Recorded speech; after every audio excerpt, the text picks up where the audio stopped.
po, taga-balita ng news. Ayoko na ulit maulit yung burnout. Paano na yung kinabukasan ko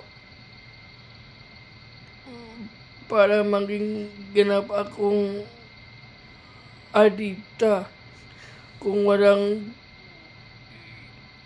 yung kuryente. Paano ako kumakanta? Paano ko magdudugtog ng gitara at piano pag wala na yung burnout? Paano na ako